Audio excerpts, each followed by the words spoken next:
एक और बड़ी खबर, अमेरिका से डील पर ईरान का दावा। अमेरिका के साथ डील अभी फाइनल नहीं हुई है।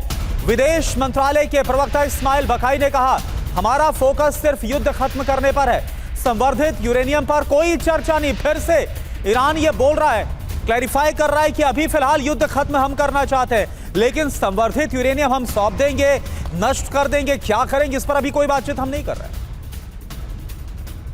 सारी स्थितियों को देखकर यह सवाल जरूर है कि क्या युद्ध 2.0 होकर रहेगा, यानी कि सेकेंड राउंड ऑफ वॉर होकर रहेगा। देखिए कालिबाफ की धमकी क्या है, वार्ता से नहीं मिसाइलों से जीत हासिल करते हैं। यह साफ संकेत है अपने आप में कि युद्ध की तैयारी करके बैठे हैं। इस्माइल बकाई ने कहा कि हमारा फोकस सिर्फ युद्ध खत्म करने पर है, परमाणु कार्यक्रम पर यूएस से कोई चर्चा नहीं हुई है। अब ट्रंप का एक्शन आप देखिए, सिचुएशन रूम में 2 घंटे तक ईरान पर चर्चा हुई है, लंबी चौड़ी बैठक चली है। किसी भी वक्त ईरान पर आखिरी फैसला हो सकता है और बीते कई दिनों से हम ये सुन भी रहे कि किसी भी वक्त ये फैसला हो सकता है। ट्रंप की शर्त क्या है, होर्मुज स्ट्रेट को फिर से खोलना होगा, ईरान को परमाणु बम नहीं बनाने देंगे। और बड़ी बात क्या है, कई मुद्दों पर टकराव है, दोनों देशों को युद्ध को की तरफ ये हालात लेकर जाते हुए नजर आ रहे हैं। और मनीष इस वक्त हमारे साथ है। मनीष, सबसे बड़ी और अहम शर्त तो यही डोनाल्ड ट्रंप बार बार बोल रहे हैं कि किसी भी हाल में जो परमाणु कार्यक्रम है ईरान का वो हम खत्म करके रहेंगे।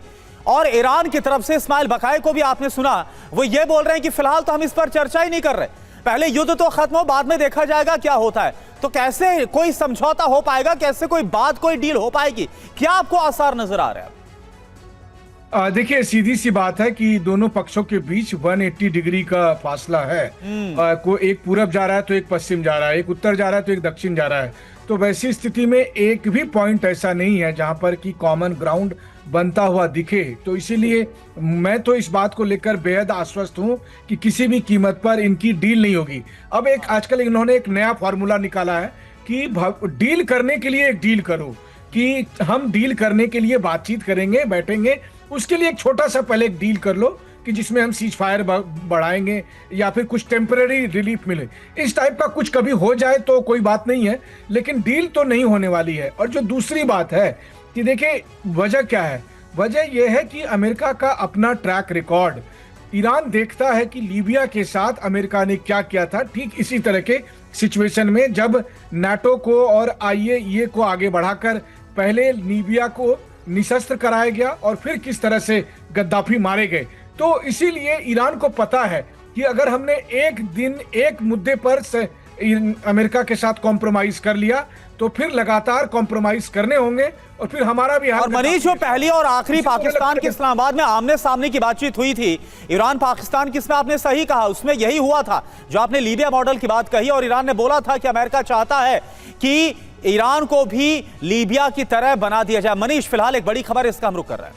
देखिए यूएस प्रतिबंध के बीच ईरान की रणनीति क्या है, ट्रेन से ऑयल एक्सपोर्ट कर रहा है ईरान, ये बड़ी जानकारी सामने आई है।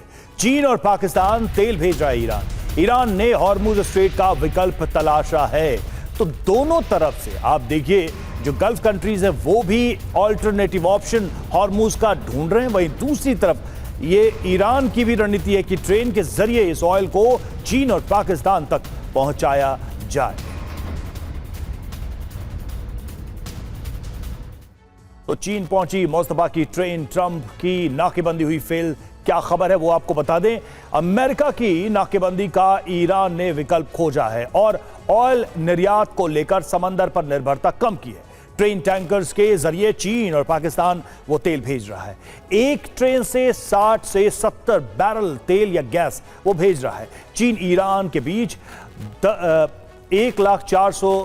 10,400 किलोमीटर लंबा रेल कॉरिडोर है। 12 से 15 दिन में ईरान से चीन तेल पहुंच सकता है। बड़ी बात यह है कि युद्ध के बाद ईरान चीन को 1 मिलियन बैरल प्रतिदिन तेल भेज रहा है। तो यह भी एक तरीके से ब्रजेश सर प्रोवोकेशन ही तो है। मतलब आपने हॉर्मुज ब्लॉक कर रखा है, गल्फ कंट्रीज को लगता है कि वो ऑयल पे कंट्रोल बना सकते हैं फ्यूचर में नए रूट को डेवलप करके, लेकिन ईरान भी दूसरे विकल्प को ढूंढ रहा है। ऐसा क्यों लगता है दोनों देश डील या बातचीत के नाम पर एक डिस्गाइज या एक कोवर्ट का फायदा ले रहे हैं और अपना एजेंडा चला रहे हैं? रवि, मामला ही कुछ ऐसा है, बहुत ही पेचीदा है। ये जो बात कही गई कि रेल रूट के रास्ते वो पाकिस्तान और चीन को तेल भेजेंगे, ये एक कल्पना मात्र है फिलहाल। इस तरह के सिस्टम्स बनने के लिए, समृद्ध होने के लिए समय लगता है, पैसे लगते हैं और लॉन्ग टर्म ऑब्जेक्टिव हो सकता है। और स्वाभाविक है, कहीं हम डेडलॉक में फंस जाते हैं, बाकी बातें आगे नहीं बढ़ती है तो विकल्प ढूंढते हैं। तो ये लड़ाई के अंदर ये बहुत आम बात है। जैसे प्रोफेसर साहब कह रहे थे कि भाई होर्मुज को हम नज़रअंदाज करेंगे पाइपलाइन के एरिए, संभव है। ये जो अब्राहम अकॉर्ड्स है या पहले हुआ था I2U2 इंडिया, इजराइल, UAE और USA के बीच में, ये बहुत प्रैक्टिकल और चीज़ें, लेकिन ये टैक्टिकल हालत में अगले 10 दिन, 2 महीने, 1 साल में नहीं है, इनकी अवधि भी कहीं ज़्यादा है।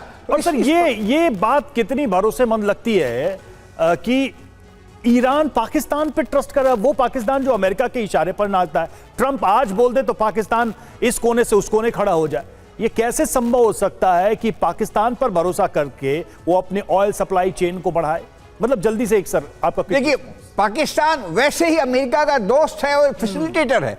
पाकिस्तान के साथ में स्ट्रेटेजिक रिलेशनशिप है सऊदी अरेबिया की, जहां उसके ट्रूप बैठे हुए हैं। इस माहौल के अंदर बड़ा मुश्किल है इसको मानना। और ये भी कहा जा रहा है कि पाकिस्तान को भी अब्राहम अकाउंट में पुल कर रहा है अमेरिका, और पाकिस्तान की रिजर्वेशन है कि एक मुस्लिम होने। बिल्कुल। और सर जो अविश्वास है वो तो हमने देखा ही है कि हाल फिलहाल के बयानों में न सिर्फ ईरान की तरफ से दिखाया गया, बल्कि जो अमेरिकी सांसद है वो भी, जो कि बेहद करीब हैं डोनाल्ड ट्रंप के, वो तक पाकिस्तान पर अविश्वास जता चुके हैं।